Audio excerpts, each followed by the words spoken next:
The Indian culture, now almost synonymous with regressive practices that we constantly try to shed and move forward in the name of progress.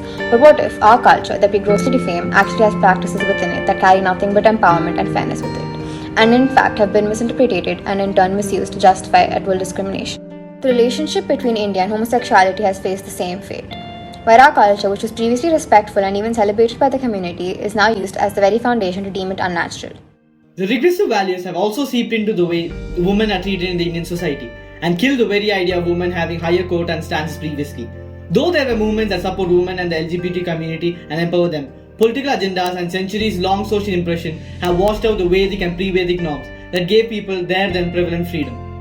With the quest to uncover the century-old teachings that have gone unnoticed and show the unprejudiced ideologies of our ancestors, we aim to bring forth the misguided minds of the present, who have knowingly or unknowingly forsaken the Indian culture with the very claims of respecting it.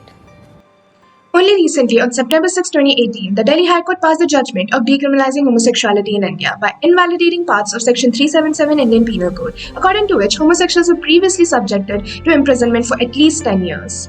This movement was and still is considered to be a major step towards equality and fair treatment under Fundamental Rights to Personal Liberty Article 21 and Equality Article 40.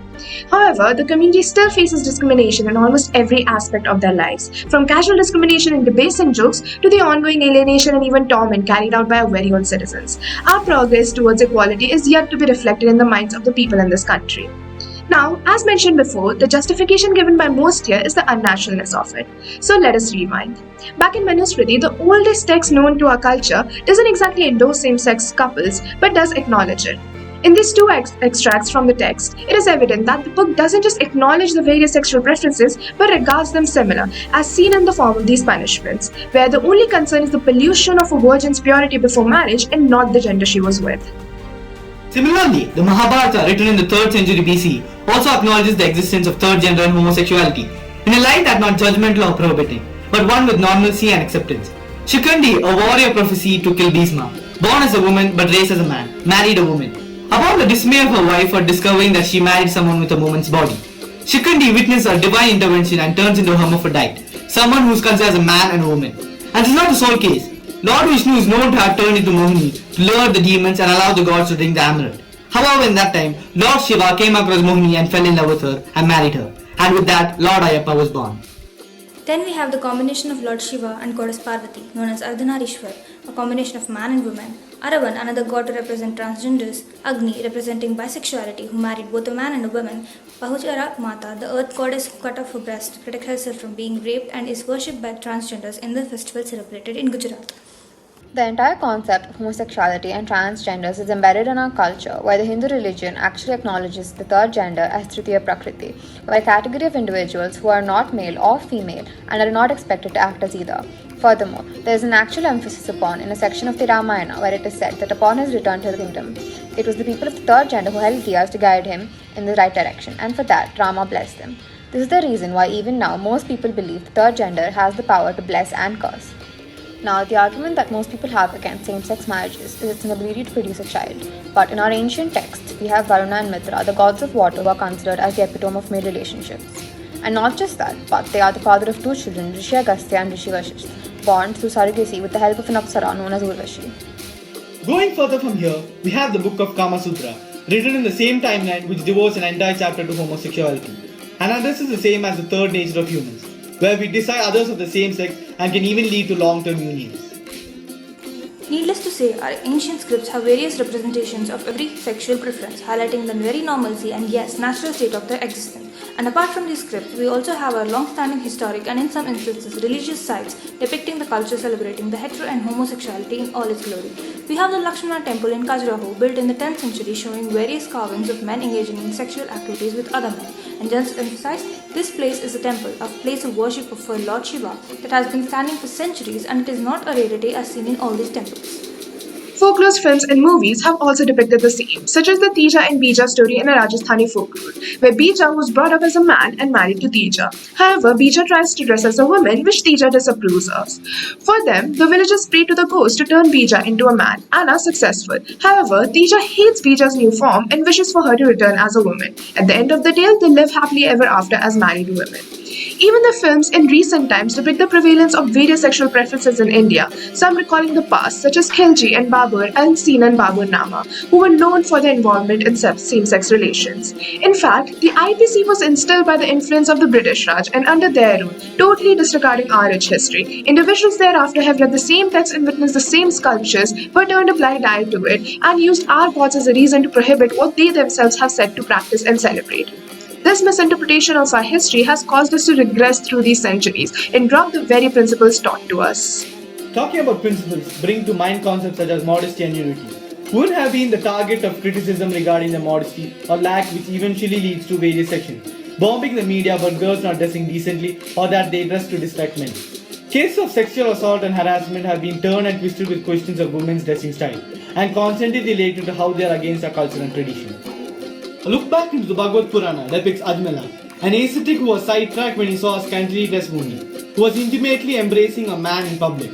After running away with her, he had no way to stop her from dressing scantily, and instead remembered his own convictions through prayer, and had, on his own, changed his attitude towards temptation, without the woman needing to change anything about her own clothing. A story of Gargi, a female sage, had her walk into philosophical discussion with many males, in her complete nudity. While many men, rishis and philosophers were distracted, one rishi, Yajnavalkya, had held a complex discussion. This led to Gargi declaring him the wisest of the men assembled. Sculptures from 3rd century BCE in Patna, still standing, depict a woman in her wholesome sensuality, her bosom accentuated by her jewelry and her genitals alone covered by one piece to protect them from abuse and degradation. A woman's body is considered sacred. For example, in the Chanda Maharoshni Tatra, equally regarded by Hindus and Buddhists at the time of its writing, the goddess states, "Wherever in the world a female body is seen, that should be recognized as my holy body." In fact, saris, which are told as the traditional clothing worn by women, are the epitome of sensual dressing, accentuating the curves of the body coupled with glistening jewelry that does more to attract the attention of men and women than to divert it elsewhere. Prostitution remains spoken as a taboo in present India. Sex workers continue to fight for their rights. However, this was not the case before. Several temples such as Konark, Khajuraho and Kolarama temples show a woman in several seductive postures, and women dancing are commonly seen. Many such dancers welcomed in royal courts were prostitutes. Before and during the Rig Vedic period, prostitutes were considered to be women of class, pose and beauty and not qualified for their chosen way of life. They were dedicated Devdasis who devoted their lives to serve the priests and pilgrims. Prostitutes had legal recognition as was seen in their 7th-tier classification in the Arthashastra. According to the Vedas, Durga Puja entails the worship of Kanyas such as Nati, a Vaishya, Rajaki, a Brahmani, a Shudra, a Gopala. The ritual remains incomplete without the worship of all the classes of women. For long after the Vedic period and the rule of Brahmanic ideologies, prostitutes have been considered impure, saint, and practically untouchable. Though regressive thoughts are prevalent in India, there are social customs that seem to tentatively sensitize the presence of discriminating thoughts. As seen as in the movie Devdas, it was considered as a gesture of respect to take soil from the front yard of a prostitute's house, to acknowledge the humiliation handed to them, and to waylay it for at least a day. Sexual intimacy and intercourse were recorded description in Vatsena Kama Sutra and the Rigvedic texts, where it was not only the woman who had to give pleasure to a man, but the right of a woman to seek pleasure and indulge in the same. Laws about celestial nymphs, Ramba, Urvashi, and Menaka, and their seduction to men have been a part of common knowledge. In fact, Menaka and their daughters Shakuntala have had children out of wedlock, and their actions were considered divine blessings. An easy connection between women and their monthly problems, periods, is established once a woman is told not to go near anything sacred, such as mandir, masjid, and gurudwaras, as they are made to be impure and unclean to enter such sacred places. People, a few women included, are shy to consider the topic of puberty and reproductive organs, which thickly draws a line to menstrual cycles. However, historically, a woman menstruating is considered sacred herself. A woman who has reached puberty is a woman who can provide the family with progeny, a continuation of their lines. In parts of Assam and Orissa, the community believes that fertile earth and fertile women must be celebrated, according to Janet Chawla's mythic origins of menstrual taboo in Rigveda. In the name of progress, society has been imitating the actions of the Western civilization that have invaded every part of our ambition towards the betterment of the Indian society. However, upon a look back, it is parts of our past that deem to be more progressive than what is seen now. West constructions born out of the Brahmanic ideologies which altered the unprejudiced nature of the Rigvedic lifestyle and boiled down our teachings to a set of dominating social rules, sowing the seeds of discrimination that we now see as our tradition. So for every person who uses our culture to discriminate, we have a counterpart from the same scriptures to prove them wrong, and that is what we must carry with us and pass down to our descendants. For what we were centuries ago is centuries ahead of what we are now.